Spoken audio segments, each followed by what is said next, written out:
ఆంధ్రప్రదేశ్ పోలీసుల కక్ష సాధింపులు తారాస్థాయికి చేరుకున్నాయి. సాక్షాత్తు హైకోర్టు ఎన్నిసార్లు మందలించినా ఆగ్రహం వ్యక్తం చేసినా కాకీల అరాచకాలు ఆగటం లేదు. తాజాగా తెలంగాణకు చెందిన జర్నలిస్ట్ కె వెంకట్రామిరెడ్డిని విజయనగరం జిల్లా బొబ్బిలి పోలీసులు హైదరాబాద్ లో అరెస్ట్ చేశారు. కనీసం వెంకట్రామిరెడ్డిని ఎక్కడికి తరలిస్తున్నారనే విషయాన్ని కుటుంబ సభ్యులకు కూడా వెల్లడించలేదు.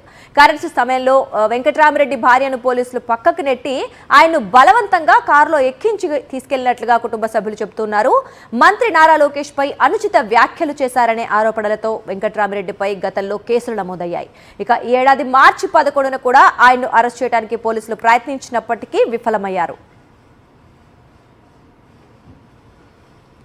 తన భర్తను అకారణంగా అరెస్ట్ చేశారని కన్నీటి పర్యంతమవుతోన్న కేవీఆర్ భార్యతో మా ప్రతినిధి రవిచంద్ర ఫేస్ టు ఫేస్. తెలంగాణలోని కేవీఆర్ అనేటిగా జర్నలిస్ట్ని అత్యంత కిరాతకంగా ఏపీ పోలీసులు లాక్కెళ్ళి తీసుకెళ్లారు. భార్య ఏడుస్తున్నా, పిల్లలు ఏడుస్తున్నా, కుటుంబ సభ్యులు రోధిస్తున్నా కానీ కనీసం పట్టించుకుంటే ఎక్కడ తీసుకెళ్తున్నారో కూడా చెప్పకుండా తీసుకెళ్లారు. ఈ విధంగా ఆంధ్రప్రదేశ్ పోలీసులు తెలంగాణకు వచ్చేసి హైదరాబాద్కు వచ్చేసి తీసుకెళ్లారు, లాక్కెళ్లారు. దీంతో రెడ్ బుక్ అరాచకం కొనసాగుతుందనటానికి ఒక మచ్చుతునకగా, ఎందుకంటే జర్నలిస్టులపైనే ఈ విధంగా జర్నలిస్టులను అరెస్టు చేయడం, జర్నలిస్టులని లాక్కెళ్ళిపోవడం, అర్ధరాత్రి ఏ సమయంలో వచ్చారు అదంతా ఆ విషయాల్ని కేవీఆర్ వైఫ్ ఉన్నారు, వారు భార్య ఉన్నారు, వారు సతీమణి చెప్పండి, అంటే ఏ టైంలో వచ్చారు, ఏం చెప్పారు? నేను అప్పుడే ఆఫీస్ నుంచి వచ్చానండి 7:30కి. నా భర్త కూడా అప్పుడే నా వెనకాలే వచ్చారు.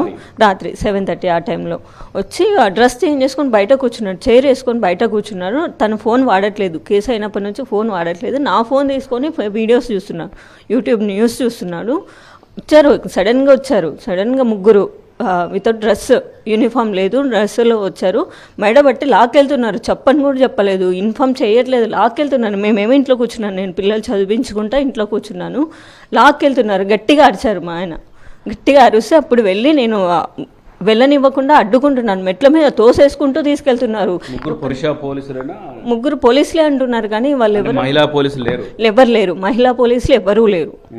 నేను ఆపితే వాళ్ళే పోలీసులు మగవాళ్ళే నన్ను లాగుతున్నారు మెట్ల మీద. ఎంత దారుణంగా చేస్తున్నారంటే అసలు వినట్లేదు. కొంచెం ఆగండి, మాట్లాడదాము, ఏమైంది అంటే కూడా ఆగట్లేదు. అసలు ఆగకుండా కిందికి రండి అని కిందికి లాకెళ్ళారు. కారు ఎక్కించుకొని తీసుకెళ్ళడానికి ట్రై చేశారు. నోటీసులు చూపించలేదండి, డైరెక్ట్గా తీసుకెళ్తున్నారు. అక్కడ వచ్చి ఇంట్లో ఏం అసలు ఇంట్లోకి రాలేదు, అక్కడ కూర్చున్నారు. అటునుంచే లాకెళ్ళారు. ఆయన గట్టిగా అరిచేసరికి నేను వెళ్ళాను. అరిచేసరికి నేను వెళ్ళాను. వెళితే నేను మెట్ల మీదే ఆపుతున్నాను. ఆపినా వినకుండా నన్ను ఒక పోలీస్ ఒకతను నన్ను పట్టుకుంటున్నాడు, గట్టిగా పట్టుకొని లాగేస్తున్నాడు. అయినా సరే నేను మా ఆయన వదలకుండా గట్టిగా పట్టుకున్నాను. కారు దాకా తీసుకెళ్ళాను. నన్ను గేట్లో వేసేసి లోపలికి వేసేసి వెళ్ళాలని ట్రై చేశాడు ఆయన, పోలీసు సిఐ శ్రీనివాస్ అనుకుంటాను ఆయన. కానీ నేను వదలకుండా అలాగే వెళ్ళాను. కార్ దగ్గర డోర్ తీసేసి లోపలికి తీసుకెళ్ళాలని ట్రై చేశాను. నేను కార్కి డోర్కి అడ్డం నించుని నేను పంపించాను. లోకల్ పోలీసులు ఎవరూ లేరు, మీరు అరెస్ట్ వారెంట్ లేదు, ఏమీ లేదు అని కాలనీ వాళ్ళంతా గుమిగూడి అడిగి క్వశ్చన్ చేస్తే అప్పుడు లోకల్ పోలీసులకు కాల్ చేశారు.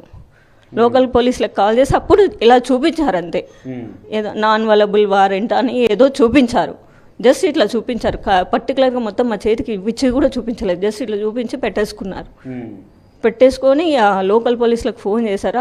అప్పటిదాకా మేము ఎవరం పంపించలేదు. కాలనీ వాళ్ళు కూడా బాగానే సపోర్ట్ చేశారు. వాళ్ళు కూడా అప్పటిదాకా మేము పంపించలేదు. లోకల్ పోలీసులు వచ్చాక ఏపీ నుంచి వచ్చారండి వాళ్ళు. ఇంతకుముందు వచ్చారు వాళ్ళే, ఏపీ నుంచి వచ్చారు. లోకల్ పోలీసులు వచ్చాక ఏమైందంటే సడితే చెప్తున్నారు మాకు, లేదమ్మా వారెంట్ ఉంది, మేము కూడా ఏం చేయలేము, మీరు వెళ్ళండి సరూనగర్కి తీసుకెళ్తాము, అక్కడ సిఐ దగ్గరనో ఎస్ఐ దగ్గరనో లోపల కూర్చోబెట్టి మాట్లాడి మీ వాళ్ళు వచ్చిన తర్వాతనే పంపిస్తామని చెప్పారు. కానీ అక్కడికి తీసుకెళ్ళిన తర్వాత లోపలికి కాదు కదా, బండి దిగంగానే నన్ను ఇద్దరు లేడీ కానిస్టేబుల్ పట్టుకున్నారు. ఆయన కాబట్టి నా పిల్లలు మా అమ్మ వాళ్ళ ఇంటికాడ పెట్టాను. మా ఆయన ఎక్కడెక్కడో తిరుగుతున్నారు. 3 months నుంచి ఒక్కదాన్ని ఇంట్లో ఉంటున్నాను. స్కూల్ ఓపెన్ అయిందని చెప్పేసి మొన్ననే తీసుకొచ్చాను పిల్లల్ని. ఎన్ని రోజులు స్కూల్కి పంపించకుండా ఉంటానని చెప్పేసి మొన్ననే తీసుకొచ్చాను. ఎందుకు ఇంత దారుణంగా చేస్తున్నారో అర్థం అవ్వట్లేదు. 3 months నుంచి ఒక్కదాన్ని నైట్ టైంలో ఒక్కదాన్ని పడుకోవాల్సి వచ్చింది. నేను ఎవరూ లేరు. ఎంత ఏడుస్తున్నా ఎంత కనికరం చూపించలేదు సార్. నిన్న నా పిల్లలు కింద పడి ఏడుస్తున్నా కూడా కనికరం చూపించలేదు. ఏం దారుణమో ఏంటో అర్థం అవ్వట్లేదు సార్. ఇప్పుడు ఎక్కడ ఉన్నాడు, ఏడ ఉన్నాడో కూడా తెలియదు. నైట్ తీసుకెళ్లారు, ఇప్పటిదాకా ఇన్ఫర్మేషన్ లేదు. ఎక్కడున్నారు, ఎక్కడికి తీసుకెళ్తున్నారు ఏం తెలియట్లేదు సార్ మాకు ఇన్ఫర్మేషన్. అక్కడ బొబ్బిలి అంట, మేము ఎట్లా పోగలుగుతాం సార్? ఎలా వెళ్తాము? తెలియని ఏరియా, ఎలా వెళ్ళాలో కూడా తెలియదు. ఏ పోలీస్ స్టేషన్ కూడా తెలియట్లేదు నాకు. రైట్, ఇది అంటే కేవీఆర్ భార్య ఆవేదన, ఆరోదన ఎంత దారుణం అంటే ఈ విధంగా ఏడుస్తూ కన్నూరు మున్నీరు అవుతుంది. ఎక్కడో బొబ్బిలికి తీసుకెళ్లారు, ఇంకా ఎన్ని పోలీస్ స్టేషన్లు తిప్పుతున్నారో, ఎక్కడికి తీసుకెళ్లారో కూడా తెలియదు. అది కూడా ఆ విధంగా అన్నారు, కానీ అది ఎక్కడికి తీసుకెళ్తున్నారు, ఆంధ్రప్రదేశ్ స్టేట్ అంతా తిప్పుతున్నారా ఏంటి? అరాచక పాలన, రెడ్ బుక్ అరాచక పాలనకు నిదర్శనంగా ఈ విధంగా కనీసం జర్నలిస్టులన్నా ప్రశ్నించాల్సి ఉంటుంది. ఇటు తెలంగాణ జర్నలిస్టులు, అటు ఆంధ్రప్రదేశ్ జర్నలిస్టులైనా ప్రశ్నించాలి. తెలంగాణ ప్రభుత్వం నుంచి కూడా మద్దతు ఉండాలి, మాకు సపోర్టు ఉండాలి. ఇంతవరకు ఏదీ లేదు. పిల్లలకు ఈ విధంగా నేనే ఈ విధంగా ఉద్యోగం చేస్తూ కుటుంబాన్ని పోషిస్తున్నాను.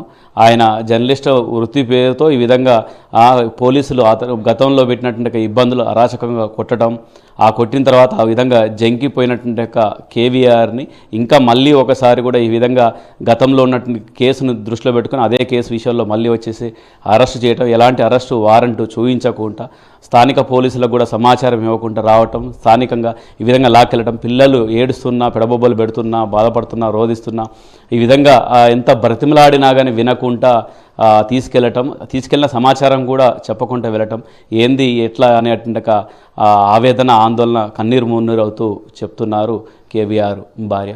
కెమెరా పర్సన్ మహేష్తో రవిచంద్ర, సాక్షి టీవీ, హైదరాబాద్. మరిన్ని అప్డేట్స్ కోసం ఛానల్ను సబ్స్క్రైబ్ చేయండి. నోటిఫికేషన్స్ కోసం బెల్ ఐకాన్ పై క్లిక్ చేయండి.